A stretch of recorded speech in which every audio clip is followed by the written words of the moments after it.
Всем привет! Меня зовут Наталья, добро пожаловать на мой канал.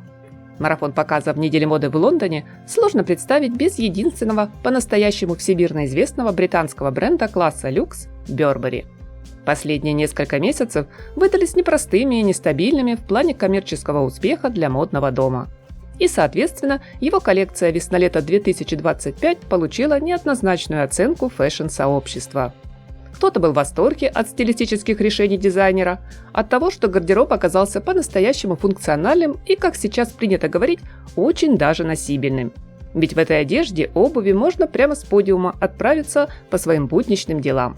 А кому-то многое, напротив, показалось весьма посредственным и банальным. Дизайнера упрекнули в избыточной осторожности, коллекцию назвали чрезвычайно скромной, заявляя, что она вряд ли способна вызвать ажиотаж в бутиках. Хотя еще до презентации креативный директор бренда так озвучил свое творение. «Мы хотим, чтобы это было похоже на мечту, которая способна стать реальностью». Сказано замечательно, но по факту вышло не очень убедительно. Не хочу и не буду подвергать сомнению талант ведущего дизайнера Burberry Дэниела Ли. С его приходом на пост руководителя модный дом значительно преобразился и, на мой взгляд, только в лучшую сторону. Он создал немало великолепных вещей для предыдущих коллекций. Вот только сегодня что-то немного представлено образов, заставляющих ахнуть.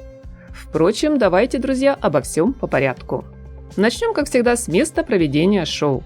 Если последние пару сезонов в качестве модной локации служила зеленая парковая зона с огромным тентом-палаткой для гостей, то нынче показ устроили в Лондонском национальном театре.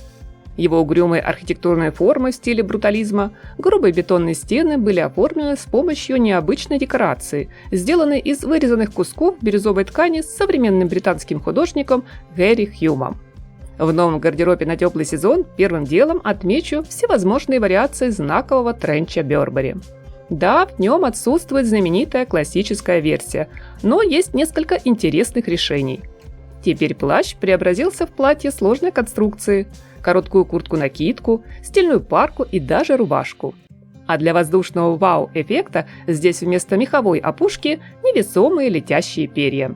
Такая акцентная деталь однозначно добавит нотку экстравагантности в повседневный лук. И пусть подобные эксперименты с тренчем кому-то показались натянутыми, даже надуманными и слишком перегружающими модный образ, но я бы не торопилась сделать поспешные выводы. Напротив, все это свежо, динамично и хорошо сочетается как с прямой юбкой с высоким разрезом, брюками карго, либо удлиненными шортами, так и с очаровательным плессированным макси или с игриво сверкающим пайетками нарядом. По цветовой гамме коллекция не перегружена яркими красками. Это приятная, природная, абсолютно универсальная палитра оттенков, где бежевый, серый, хаки, коричневый, черный приправлены молочным, голубым, нежным сиреневым, золотисто-горчичным. Из принтов ярко о себе заявила полоска. Не обошлось, конечно, и без традиционной для бренда клетки, пусть сегодня и в небольшом количестве. Помимо одежды, клетчатый узор расположился еще и на обуви, а также на ремнях и сумках. По поводу последних скажу, что у модной публики линейка аксессуаров Burberry получила высокую оценку. Одинаково хороши как вместительные, так и более компактные модели из кожи, замши или металлизированных материалов. Что касается женской обуви, это только варианты на каблуке. Элегантные мюли, босоножки с тонкими ремешками-завязками, стильная версия сабо. Никаких балеток, кроссовок либо сандалий на низком ходу. Как завершающий штрих модного аутфита, Дэниел Ли рекомендует красиво повязанный платок. По какой-то загадочной причине шоу закончилось без надлежащего финала, оставив приглашенных зрителей в некотором замешательстве. В заключительном блоке было пусть и великолепно сшитое из бахромы, но всего одно вечернее платье. В целом коллекция получилась спокойной, хорошо продуманной, лаконичной, без кричащей экстравагантности, сложно сочиненных конструкций и прочей мишуры.